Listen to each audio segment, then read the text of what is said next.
Good morning students. Rajay, today date is 4 December. Day Friday है रजे partnership ਦਾ रजे ਆਪਾਂ next topic ਕਰਨਾ ਹੈ that is a interest on partners loan। ਕਈ ਵਾਰੀ ਕੀ ਹੁੰਦਾ ਹੈ ਫਰਮ ਨੂੰ ਕੋਈ ਪਾਰਟਨਰ ਲੋਨ ਦੇ ਦਿੰਦਾ ਹੈ। ਜਦੋਂ ਕੋਈ ਪਾਰਟਨਰ ਲੋਨ ਦਿੰਦਾ ਤਾਂ ਉਹਨੂੰ ਬਦਲੇ ਵਿੱਚ ਕੀ ਦਿੰਦਾ ਨਾਲ ਮਤਲਬ ਜਿਹੜੀ ਫਰਮ ਹੈ ਉਹਨੂੰ ਕੀ ਪੇ ਕਰਦੀ ਹੈ ਇੰਟਰਸਟ ਪੇ ਕਰਦੀ ਹੈ। ਠੀਕ ਹੈ, ਕਹਿੰਦੇ ਜਦੋਂ ਪਾਰਟਨਰਸ਼ਿਪ ਫਰਮ ਨੂੰ ਐਡੀਸ਼ਨਲ ਫੰਡਸ ਦੀ ਲੋੜ ਪੈਂਦੀ ਹੈ ਤਾਂ ਕਿਸੇ ਵੀ ਪਾਰਟਨਰ ਤੋਂ ਮਨੀ ਬੋਰੋ ਕਰ ਸਕਦੀ ਹੈ। ਠੀਕ ਹੈ, ਜਦੋਂ ਉਹਨੇ ਮਨੀ ਬੋਰੋ ਕਰ ਲਈ ਤਾਂ ਉਹ ਮਨੀ ਦੇ ਉੱਤੇ ਫਰਮ ਨੂੰ ਕੀ ਦੇਣਾ ਪਏਗਾ ਵਿਆਜ ਦੇਣਾ ਪਏਗਾ। ਠੀਕ ਹੈ, ਇਹਨੂੰ ਕੈਪੀਟਲ ਨਹੀਂ ਇਹਨੂੰ ਕੀ ਰਿਕਾਰਡ ਕਰੇਗੀ ਉਹ ਪਾਰਟਨਰ ਲੋਨ ਅਕਾਊਂਟ ਜਿਹੜਾ ਆ ਬੁੱਕਸ ਦੇ ਵਿੱਚ ਰਿਕਾਰਡ ਕਰੂਗੀ ਤਾਂ ਲੋਨ ਦੇ ਉੱਤੇ ਕੀ ਦੇਗੀ ਇੰਟਰਸਟ ਦੇਗੀ। ਹੁਣ ਰੇਟ ਆਫ ਇੰਟਰਸਟ ਕਿਵੇਂ ਦੇਗੀ ਦੇਖੋ, ਜੇ ਤਾਂ ਪਾਰਟਨਰਸ਼ਿਪ ਡੀਡ ਨਹੀਂ ਬਣੀ ਹੈਗੀ ਜਾਂ ਕੁਝ ਵੀ ਮੈਂਸ਼ਨ ਨਹੀਂ ਹੈਗਾ ਵੀ ਕਿੰਨਾ ਦੇਣਾ ਇੰਟਰਸਟ ਤਾਂ ਉਦੋਂ ਕਿੰਨਾ ਆਪਾਂ ਕਿੰਨਾ ਲੈ ਕੇ ਚੱਲਾਂਗੇ 6%। ਜੇਕਰ ਮੈਂਸ਼ਨ ਹੈ ਵੀ 10% 12% ਫਿਰ ਆਪਾਂ 19% ਹੀ ਫਰਮ ਨੇ ਇੰਟਰਸਟ ਦੇਣਾ ਗਾ। ਜੇਕਰ ਨਹੀਂ ਕੁਛ ਮੈਂਸ਼ਨ ਹੈਗਾ ਤਾਂ ਫਰਮ ਕਿੰਨੇ ਪਰਸੈਂਟ ਇੰਟਰਸਟ ਦੇਗੀ 6% ਇੰਟਰਸਟ ਦੇਗੀ। ਠੀਕ ਹੈ, ਹੁਣ ਇਹ ਬਿਜ਼ਨਸ ਦਾ ਇੱਕ ਤਰ੍ਹਾਂ ਦਾ ਖਰਚਾ ਆ ਤਾਂ ਕਰਕੇ ਇਹਨੂੰ P&L ਅਕਾਊਂਟ ਦੇ ਵਿੱਚ ਆਪਾਂ ਡੈਬਿਟ ਕਰਾਂਗੇ। बैलेंस शीट ਦੇ ਵਿੱਚ ਗੱਲ ਕਰਦੇ ਹਾਂ ਹੁਣ ਜਿਹੜੀ ਇੱਕ ਲੋਨ ਹੈ ਲੋਨ ਇੱਕ ਲਾਇਬਿਲਿਟੀ ਬਣ ਜਾਂਦੀ ਹੈ ਕਿਸੇ ਵੀ ਫਰਮ ਦੀ। ਠੀਕ ਹੈ, ਤੇ ਬੈਲੈਂਸ ਸ਼ੀਟ ਦੇ ਵਿੱਚ ਆਪਾਂ ਨੂੰ ਲੋਨ ਵਾਲੀ ਸਾਈਡ ਕੀ ਕਰਾਂਗੇ ਸ਼ੋ ਕਰਾਂਗੇ। ਅਕਾਊਂਟਿੰਗ ਟ੍ਰੀਟਮੈਂਟ ਕੀ ਹੈ ਜਦੋਂ ਫਰਮ ਲੋਨ ਲੈਂਦੀ ਹੈ ਕੈਸ਼ ਅਕਾਊਂਟ ਜਾਂ ਬੈਂਕ ਅਕਾਊਂਟ ਉੱਪਰ ਆ ਜਾਏਗਾ ਟੂ ਪਾਰਟਨਰਸ ਜਿਹੜੇ ਪਾਰਟਨਰ ਤੋਂ ਲਿਆਗਾ ਉਹਦਾ ਨਾਮ ਨਾਲ ਲੋਨ ਅਕਾਊਂਟ। ਜਦੋਂ ਇੰਟਰਸਟ ਪੇ ਕਰਦੀ ਹੈ ਕੈਸ਼ ਦੇ ਵਿੱਚ ਹੁਣ ਕੈਸ਼ ਜਾਏਗਾ। ठीक है, तो interest on loan account debit to जे बैंक राही चैक राही पे किया तो बैंक जे कैश पेमेंट की तो cash. When interest is due मान लो हजे पे नहीं किया गा खड़ा गा interest then interest on capital account to partners loan account. When interest on loan is transfer to P&L account ਜਦੋਂ इंटरस्ट ऑन लोन ਨੂੰ प्रॉफिट एंड लॉस अकाउंट ਵਿੱਚ ट्रांसफर कर ਦਿੱਤਾ ਜਾਂਦਾ ਹੈ ਤਾਂ P&L account to interest on loan account आएगा। ठीक है राजे, ये सीगा कि आप इंटरस्ट ऑन लोन का ट्रीटमेंट किवें करना गा। हुण जिवें तुहाडी एग्जाम्पल आ मैसर्स भारत कैमिकल्स ते उन्होंने 50,000 का लोन लिया पार्टनर बी तो 1 अप्रैल 2006 ਨੂੰ 10% पर एनम। हुण इत्थे इंटरस्ट रेट मैंशन है interest is payable on cash at the accounting year end of accounting year. ठीक है, तो द बुक्स जड़ियाँ ने 31 मार्च ਨੂੰ क्लोज हो रही ने जर्नल एंट्रीज पास करो। ठीक है, बुक्स ऑफ दैट ਹੁਣ ਦੇਖੋ ਪਹਿਲਾਂ ਜਿਵੇਂ ਹੁਣ ਲੋਨ ਲਿਆ ਤਾਂ ਬੈਂਕ ਅਕਾਊਂਟ ਡੈਬਿਟ ਟੂ ਬੀਜ਼ ਲੋਨ ਅਕਾਊਂਟ 50,000 ਲਿਆ ਸੀ। ਹੁਣ ਇੰਟਰਸਟ ਦੇਵਾਂਗੇ 31 ਨੂੰ ਕਿਉਂਕਿ ਐਂਡਿੰਗ ਈਅਰ ਦੇ ਵਿੱਚ ਪਾਸ ਕਰਦੇ ਆਪਾਂ interest on loan account debit to bank 50,000 ਦਾ 10% ਕਿੰਨਾ ਬਣਿਆ 5,000। ਅੱਛਾ, ਜੇ 10% ਆਪਾਂ ਨੂੰ ਨਾ ਗਿਵਨ ਹੁੰਦਾ ਫਿਰ ਆਪਾਂ ਨੇ ਕਿੰਨੇ ਪਰਸੈਂਟ ਆਉਣਾ ਸੀ 6%। ਫਿਰ ਇਹਨੂੰ P&L ਦੇ ਵਿੱਚ ट्रांसफर कर दिता P&L account debit to interest on loan account 5,000 इस तरीके नाल ट्रीटमेंट होंदे ने।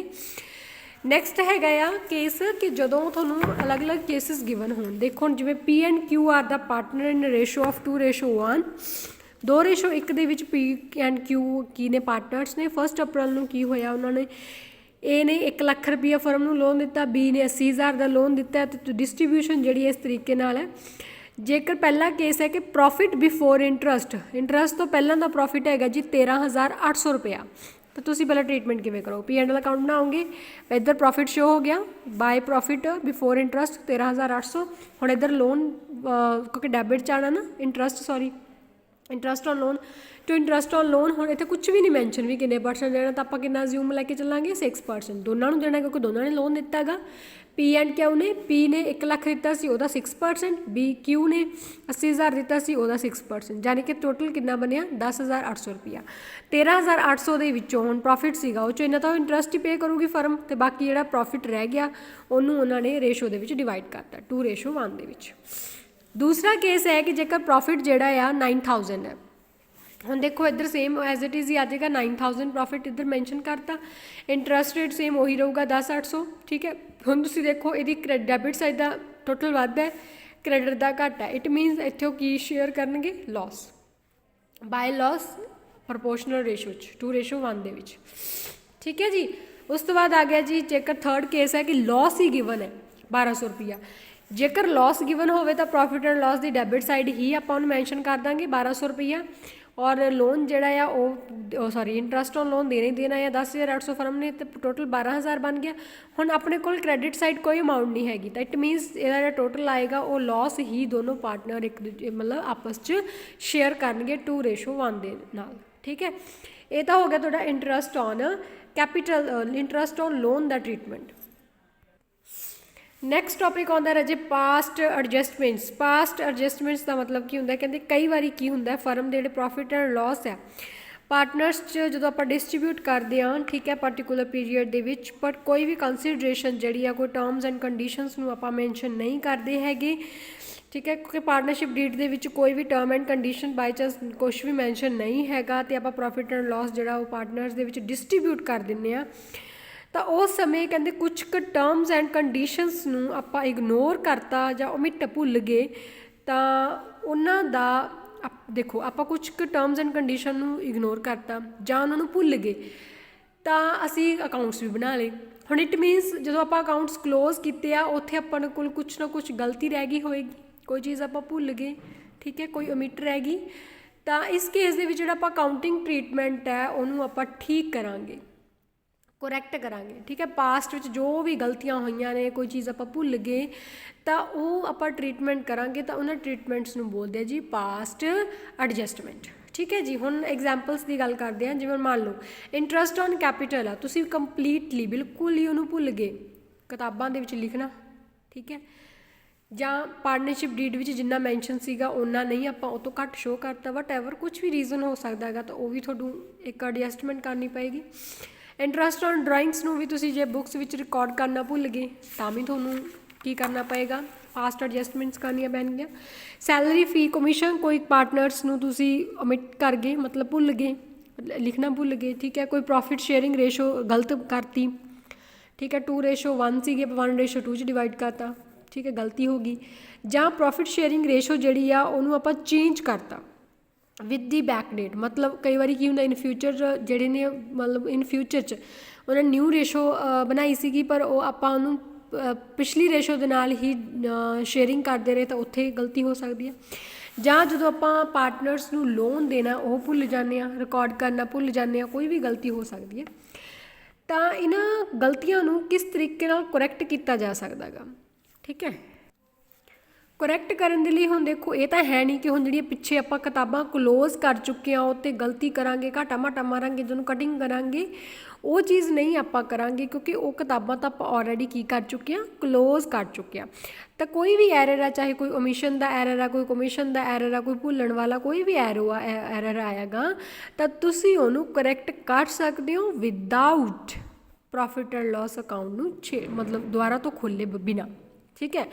तो वो किवें करांगे देखो कुछ एडजस्टमेंट्स करनियां पैंदियां ने, पहला भी दस चुकी उन्होंने गलतियां ठीक करने दे वास्ते की करनियां पैंदियां ने, कुछ एडजस्टमेंट्स करनियां पैंदियां ने।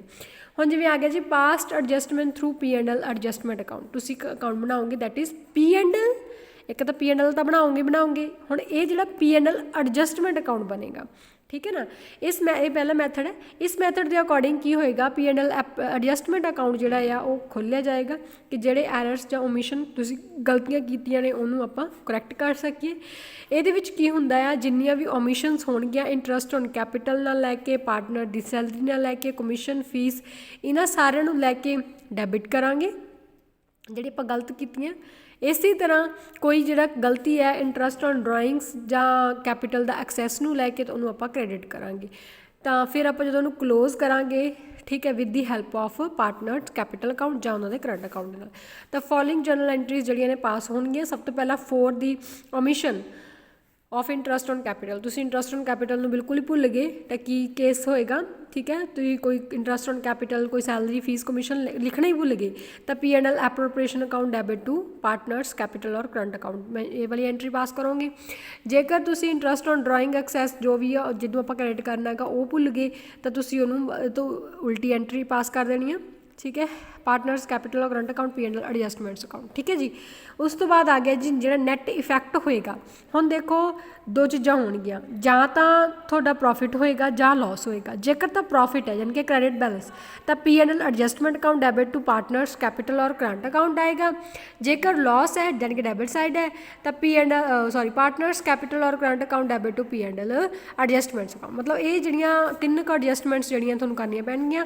ਆਪਾਂ ਇੱਕ ਐਗਜ਼ਾਮਪਲ ਪੜ੍ਹਦੇ ਹਾਂ, ਉੱਥੋਂ ਪਤਾ ਲੱਗ ਜਾਏਗਾ। ਠੀਕ ਹੈ। ਹੁਣ ਦੇਖੋ ਆਪਣੇ ਕੋਲ ਕੀ ਹੈ, ਇਲਾਸਟ੍ਰੇਸ਼ਨ 10 ਇਹਦੇ ਵਿੱਚ ਕਹਿੰਦੇ after including the profit for the year ending 31 December 31 December the year ਖਤਮ ਹੋ ਰਿਹਾ ਹੈਗਾ।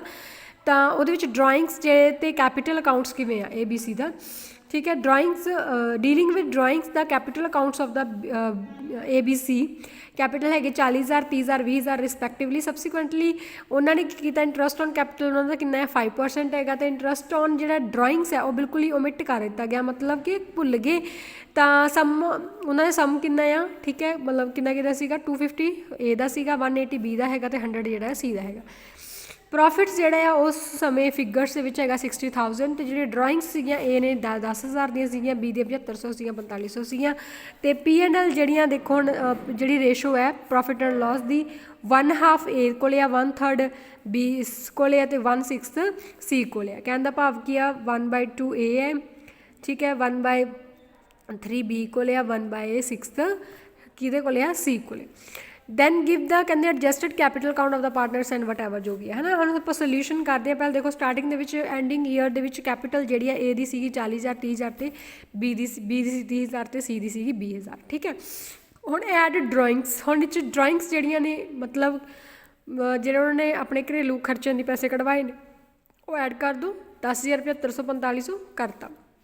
ਲੈਸ ਪ੍ਰੋਫਿਟ ਜਿਹੜਾ ਆ ਉਹ ਮਾਈਨਸ ਕਰ ਦਿਓ। ਠੀਕ ਹੈ। ਪ੍ਰੋਫਿਟ ਦੇਖੋ 60,000 ਹੈ, 60,000 ਦਾ 1/2 ਕੀਤਾ 30,000, 60,000 ਦਾ 1/3 ਕੀਤਾ 20,000, 60,000 ਦਾ 1/6 ਕੀਤਾ 10,000। ਪ੍ਰੋਫਿਟਸ ਵੀ ਆਪਾਂ ਕੀ ਕਰਤੇ ਮਾਈਨਸ ਕਰਤੇ ਅਤੇ ਆਪਣੇ ਕੋਲ ਕੈਪੀਟਲ ਜਿਹੜੀ ਹੈ ਐਟ ਬਿਗਨਿੰਗ ਆ ਜਾਏਗੀ 20,000 17,500 14,500। ਠੀਕ ਹੈ। ਹੁਣ ਇੰਟਰਸਟ ਔਨ ਕੈਪੀਟਲ ਕਿੰਨਾ ਪੇ ਕਰ ਰਿਹਾ ਉਹ 5%, ਯਾਨੀ ਕਿ ਇਹਦਾ 5% 1000, ਇਹਦਾ 875, ਇਹਦਾ 725। ਦੈਨ ਹੁਣ ਆਪਾਂ ਜਨਰਲ ਐਂਟਰੀਜ਼ ਪਾਸ ਕਰਨੀਆਂ ਨੇ। ਪਹਿਲਾਂ ਆਪਾਂ P&L adjustments account debit to A's capital B capital C ਦੀ ਕੈਪੀਟਲ। ਹੁਣ ਇਹਦੇ ਵਿੱਚ ਕੈਪੀਟਲ ਇੰਟਰਸਟ ਔਨ ਜਿਹੜਾ ਕੈਪੀਟਲ ਹੈ ਉਹ ਭੁੱਲ ਗਏ ਸੀਗੇ, ਉਹਦੀ ਐਂਟਰੀ ਪਾਸ ਕਰੋ। A ਨੂੰ ਕਿੰਨਾ ਦੇਣਾ 10,000, ਉਹਨੂੰ 875 ਅਤੇ 725 ਦੋਨੋਂ ਪਲੱਸ 1,000 ਪਲੱਸ ਕਰਕੇ ਯਾਨੀ ਕਿ 2600 ਦੀ ਐਂਟਰੀ ਤੁਸੀਂ ਐਡਜਸਟਮੈਂਟ 'ਚ ਪਾਤੀ। ਫਿਰ ਤੁਸੀਂ ਇਹਨਾਂ ਨੂੰ ਕੈਪੀਟਲ ਦੇ ਵਿੱਚ ਉਹਦੇ ਵਿੱਚ ਐਡਜਸਟ ਕਰੋ। ਹੁਣ ਦੇਖੋ A's ਕੈਪੀਟਲ ਅਕਾਊਂਟ, B ਦੀ ਕੈਪੀਟਲ ਅਕਾਊਂਟ, ਠੀਕ ਹੈ, C's capital account to P&L adjustment account. ਠੀਕ ਹੈ। ਇਹਦੇ ਵਿੱਚ ਕੀ ਆਏਗਾ, ਹੁਣ ਜਿਹੜੀਆਂ ਡਰਾਇੰਗਸ ਸੀਗੀਆਂ ਉਹਨਾਂ ਨੂੰ ਤੁਸੀਂ P&L ਐਡਜਸਟਮੈਂਟ ਅਕਾਊਂਟ 'ਚ ਪਾਤਾ। ਪਹਿਲੇ ਦੀ A ਸੀਗੀ A ਦੀ ਡਰਾਇੰਗ ਸੀਗੀਆਂ 250, B ਦੀਆਂ 180 100 ਅਤੇ 530 ਹੋ ਗਿਆ। ਉਸ ਤੋਂ ਬਾਅਦ ਜਿਹੜੀਆਂ A's capital B's capital C's capital ਅਤੇ ਉਹਨੂੰ ਤੁਸੀਂ P&L ਐਡਜਸਟਮੈਂਟ ਦੇ ਵਿੱਚ ਕਰਤਾ, ਯਾਨੀ ਕਿ ਜਿਹੜਾ ਵੀ ਲੋਸ ਹੋਇਆ ਗਾ ਸਾਰੀਆਂ ਐਡਜਸਟਮੈਂਟਸ ਨੂੰ ਲੈ ਕੇ, ਠੀਕ ਹੈ, ਤਾਂ ਉਹ ਤੁਸੀਂ ਗਾਹਾਂ ਉਹਨੂੰ P&L ਐਡਜਸਟਮੈਂਟ ਅਕਾਊਂਟ ਦੇ ਵਿੱਚ ਸ਼ੋ ਕਰਤਾ। ਹੁਣ ਇਹ ਲਾਸ ਕਿਵੇਂ ਪਤਾ ਲੱਗਿਆ ਉਹ ਵੀ ਆਪਾਂ ਦੇਖਾਂਗੇ। ਹੁਣ ਦੇਖੋ ਪਹਿਲਾਂ ਹੁਣ ਆਪਾਂ A the capital ਛੇੜਾਂਗੇ। A the capital ਸੀਗੀ 40,000 ਸਟਾਰਟਿੰਗ ਦੇ ਵਿੱਚ। ਠੀਕ ਹੈ ਜੀ। ਹੁਣ ਬਾਏ ਆ ਜਾਏਗਾ ਇੱਧਰ P&L ਅਕਾਊਂਟ ਇੰਟਰਸਟ ਕਿੰਨਾ ਦੇਣਾ ਸੀ ਉਹਨੂੰ ਜੀ 1,000 ਰੁਪਇਆ ਦੇਣਾ ਸੀਗਾ। ਐਡਜਸਟ ਕਿੰਨਾ ਕੀਤਾ ਉਹਨੇ ਇੰਟਰਸਟ ਔਨ ਡਰਾਇੰਗ 'ਚ 250 ਸੀਗਾ ਅਤੇ ਲਾਸ ਉਹਨੂੰ ਕਿੰਨਾ ਹੋ ਰਿਹਾ ਜੀ 1035। ਠੀਕ ਹੈ। ਜਿਹੜਾ ਬੈਲੈਂਸ ਰਹਿ ਗਿਆ ਉਹਦਾ ਇੰਨਾ ਰਹਿ ਗਿਆ 39,715 ਰੁਪਏ। ਇਸੇ ਤਰ੍ਹਾਂ ਆਪਾਂ B ਦਾ ਬਣਾਵਾਂਗੇ, ਇਸੇ ਤਰ੍ਹਾਂ ਆਪਾਂ C ਦਾ ਜਿਹੜਾ ਟਰੀਟਮੈਂਟ ਹੈ ਉਹ ਕਰਾਂਗੇ। ਮਤਲਬ ਇਹ ਹੈਗਾ ਜੀ ਪਾਸਟ ਐਡਜਸਟਮੈਂਟਸ ਨੂੰ ਕਿਸ ਤਰੀਕੇ ਨਾਲ ਤੁਸੀਂ ਟਰੀਟ ਕਰੋਗੇ। ਹੋਪਸ ਰਾਜੇ ਸਮਝ ਆ ਗਿਆ ਹੋਏਗਾ। ਫਿਰ ਵੀ ਕੋਈ ਮਿਸਟੇਕ ਹੈ ਜਾਂ ਕੋਈ ਗਲਤੀ ਹੈ, ਕੋਈ ਨਹੀਂ ਸਮਝ ਆਇਆ, ਤੁਸੀਂ ਮੈਨੂੰ ਪੁੱਛ ਸਕਦੇ ਹੋ। ਥੈਂਕ ਯੂ ਰਾਜੇ।